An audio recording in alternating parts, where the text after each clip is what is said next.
Bonsoir à tous, bienvenue dans le JT du soir d'Algérie. Voici l'actualité de ce mardi 22 décembre 2020.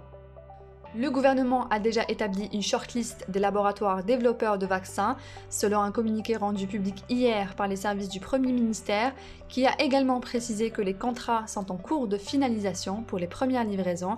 La campagne de vaccination en Algérie sera lancée dès janvier, affirme encore le gouvernement. La compagnie nationale Air Algérie a assuré hier, lundi, dans un communiqué que son programme des vols de rapatriement sera maintenu jusqu'à la résorption de toutes les demandes des citoyens bloqués à l'étranger, inscrits auprès de ses représentations consulaires. Selon le secrétaire général d'Air Algérie, l'opération va permettre le rapatriement de 25 000 citoyens inscrits sur les listes.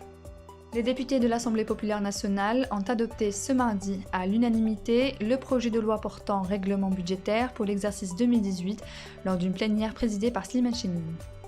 Les pluies torrentielles qui se sont abattues lundi après-midi sur plusieurs localités du pays ont causé le décès de 2 enfants, un garçon et une fillette, âgés respectivement de 3 et 6 ans, dans la wilaya de Saïda. Les 2 victimes ont été emportées par l'Oued Awqas.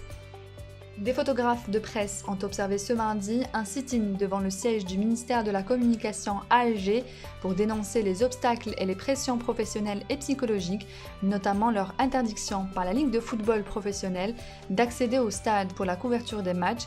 La Ligue a pour rappel motivé cette interdiction par mesure de sécurité en raison de la pandémie. Le premier vol commercial direct entre l'Israël et le Maroc s'est posé ce mardi à Rabat, en provenance de Tel Aviv, avec à son bord le gendre du président américain Donald Trump et un conseiller spécial de Benjamin Netanyahou. Ce vol inaugural intervient une dizaine de jours après la reprise des relations diplomatiques entre le Maroc et l'entité sioniste. Un nouvel espace d'expression culturelle et artistique vient de voir le jour en Algérie. C'est la galerie d'art virtuelle El Tebar, dont le fondateur est Mohamed Benhadj. C'est l'expo paysage virtuel de l'artiste ukrainien Stéphane Ryabchenko qui inaugure la galerie d'art dans son nouveau concept virtuel. Elle se déroule du 19 au 31 décembre 2020. C'est la fin de ce journal, merci de l'avoir suivi. On se retrouve demain à la même heure sur notre page Facebook. N'hésitez pas à nous suivre sur nos réseaux sociaux qui s'affichent juste en bas de votre écran. Merci, au revoir.